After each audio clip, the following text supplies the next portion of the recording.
It's the 21st of May when we leave Shetland and start our passage to the Faroe Islands.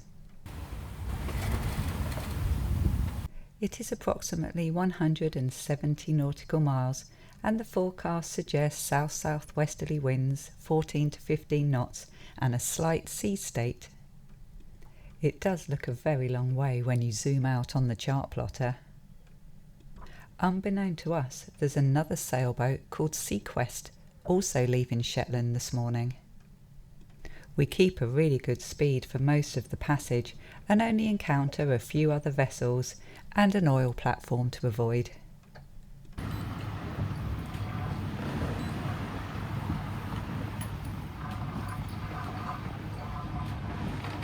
It was nice to sail with so much light, but it was an uncomfortable sea state, so we were glad when we arrived in the quick time of 27 hours.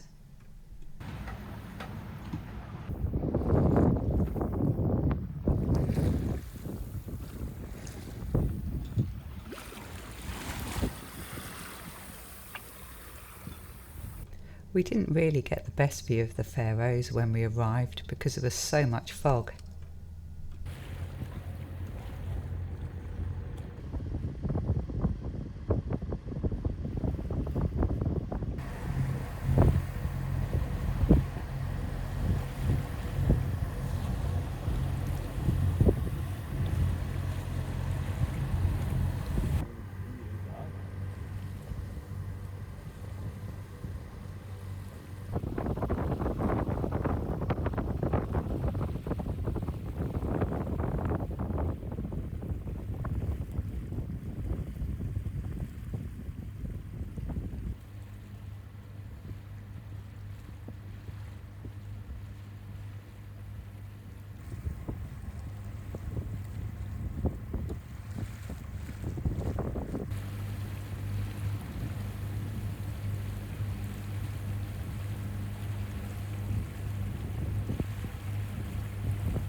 When we arrived, we tied up in the harbour against the tyres and were welcomed by the friendly harbour master, but we were asked to stay on board until customs had been to visit us.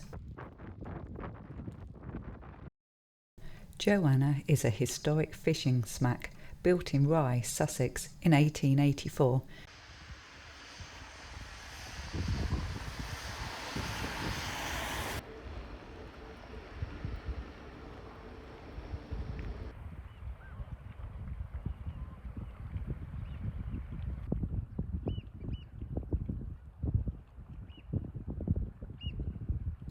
After the long sail, and despite the rain, we got off the boat to stretch our legs and have a look around.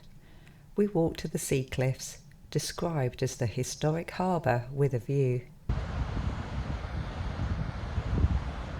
I'm not sure I'd fancy bringing a boat into this harbour.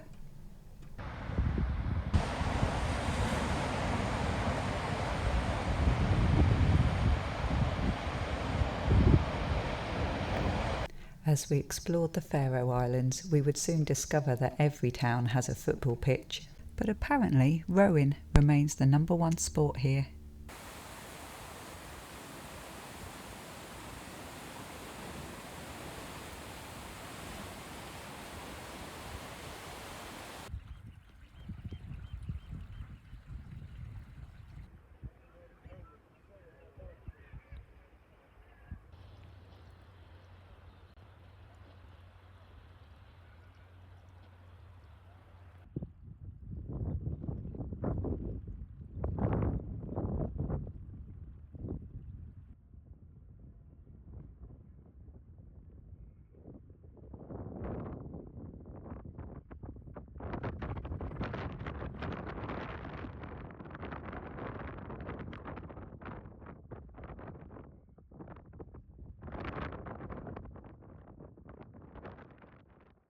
The boat that had followed us from Shetland belonged to a wonderful Dutch couple called Mira and Twan on sailing yacht SeaQuest. They kindly invited us to join them the next day to explore the island by car. The weather was much better today and we got to see so much more of the island than was possible by boat.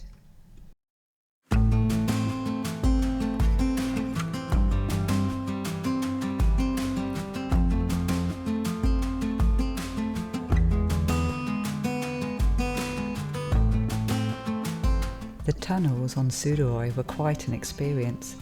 Some were 2 lanes and were well lit, others were only single lane with passing places and much darker.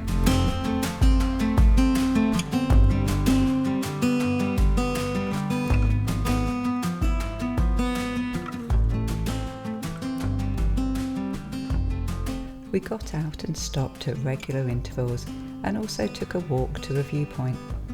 The cliffs were very impressive and it was great to see them not covered in cloud.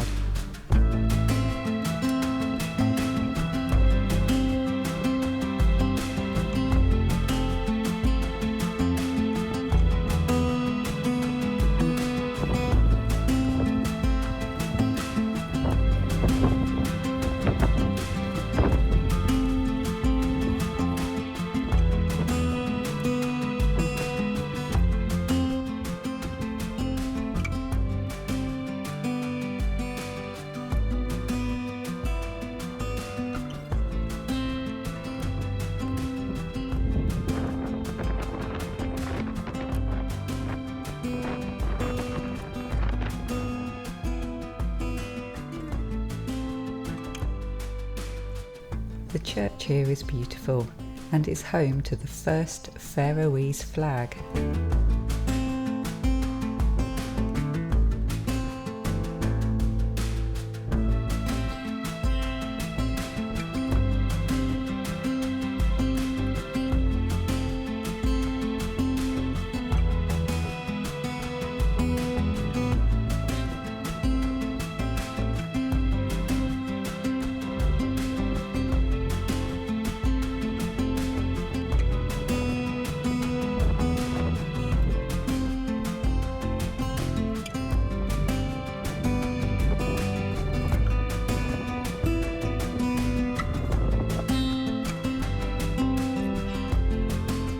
The lighthouse is on the southernmost point of the Faroe Islands and was our final stop for the day.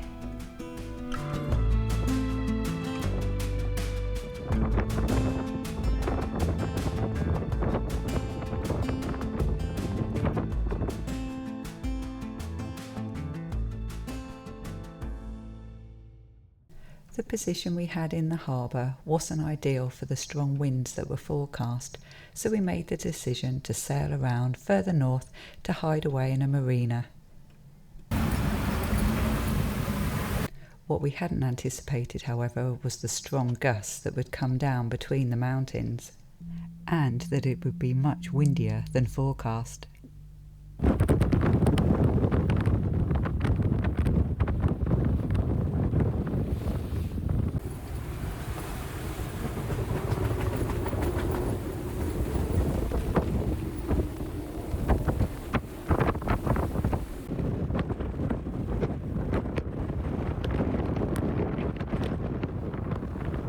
Gusts of 36 knots made a very lively sail, and we certainly had our first Faroese sailing lesson today.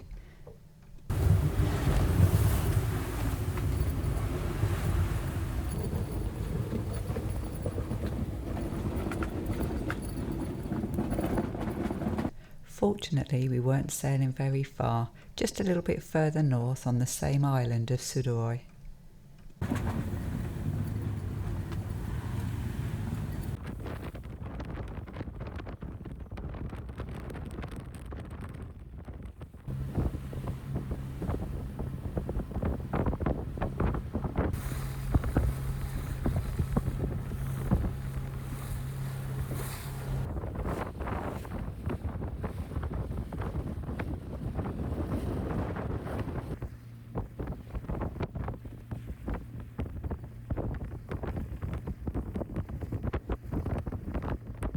It was a narrow entrance into the marina of Alba, but the harbour master was on hand to take a line and help us onto the pontoon.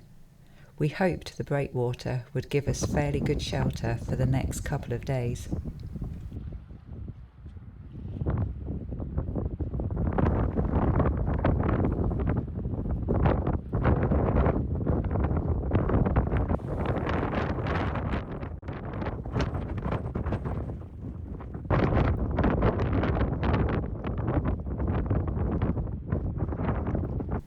Svalbard had a beautiful beach and was a pretty little town.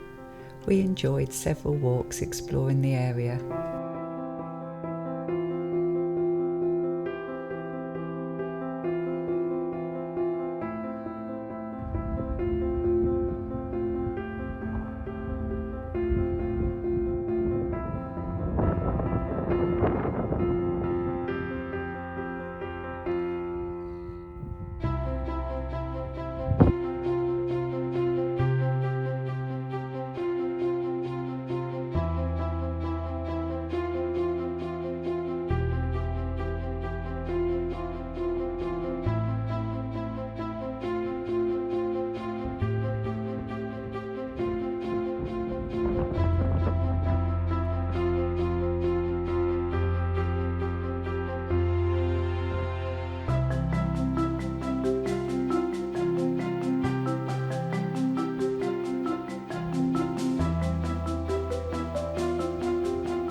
After a couple of days the wind calmed down enough for us to move a little further north, but there was still quite a swell. Today we're sailing to the island of Hestur.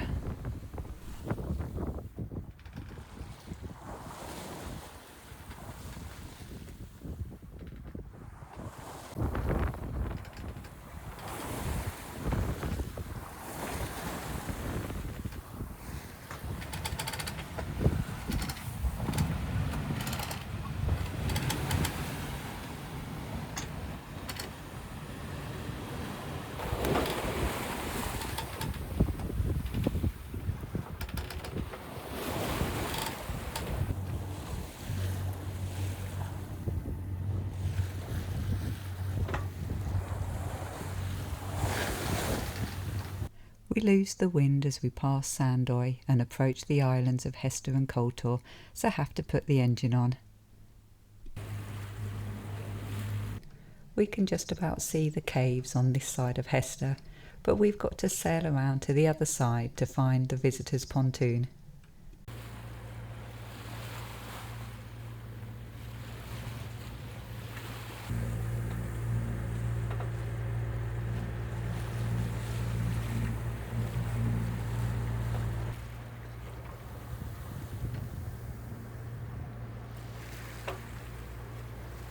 There is a visitor's pontoon, well protected in Hestur, and we enjoy meeting up again with Mira and Tuan from SeaQuest.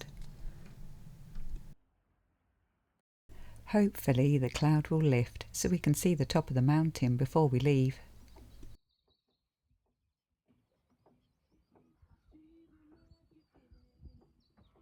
The water here is crystal clear.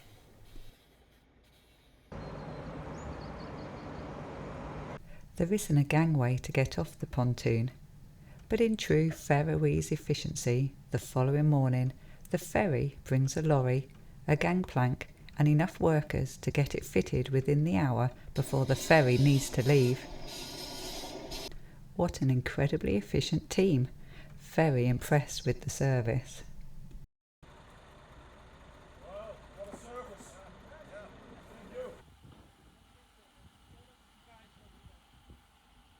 We had spoken to the captain of the ferry and he had told us that the workers had got 1 hour before he was to leave, and exactly on schedule, 10:30, the ferry departed.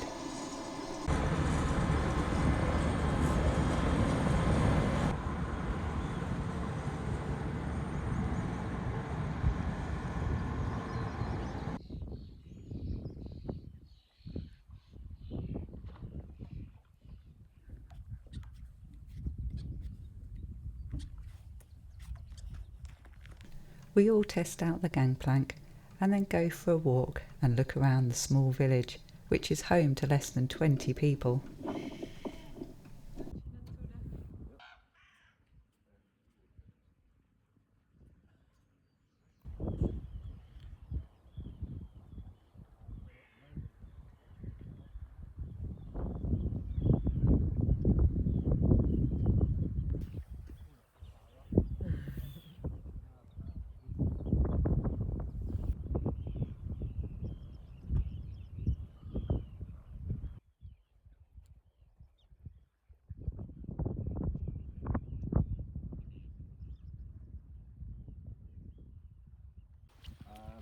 rather than there be one big farmer, assuming they have more of a...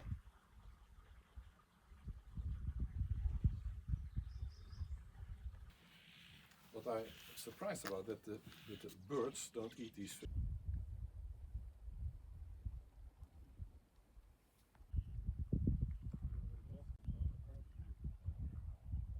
Yeah,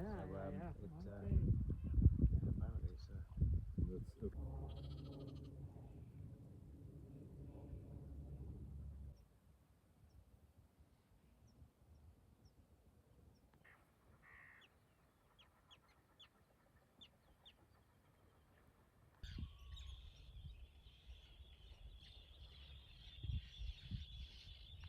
We stayed for a couple of nights in Hestur, and with surprisingly no wind forecast, we motored to Koltur. The scenery here is stunning, whatever the weather.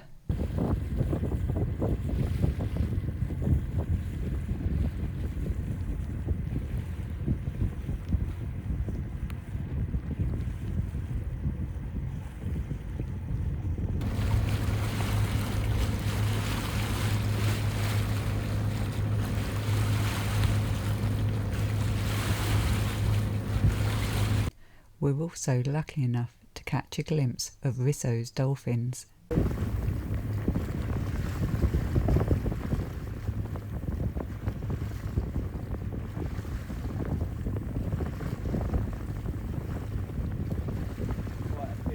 The water is so calm, Simon tries a spot of fish in.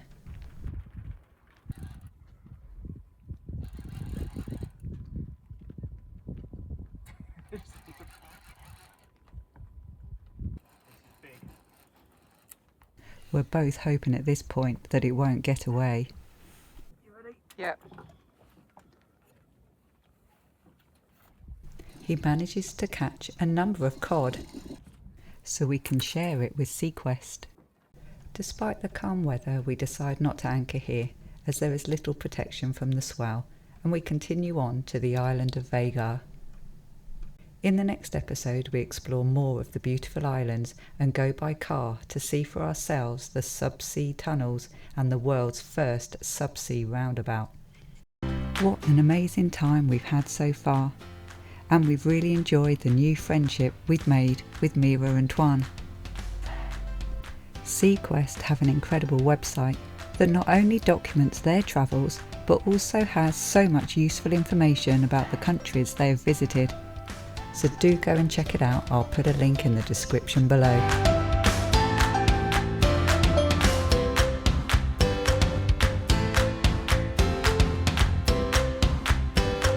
But for now, we've got more sailing to do, so see you next time.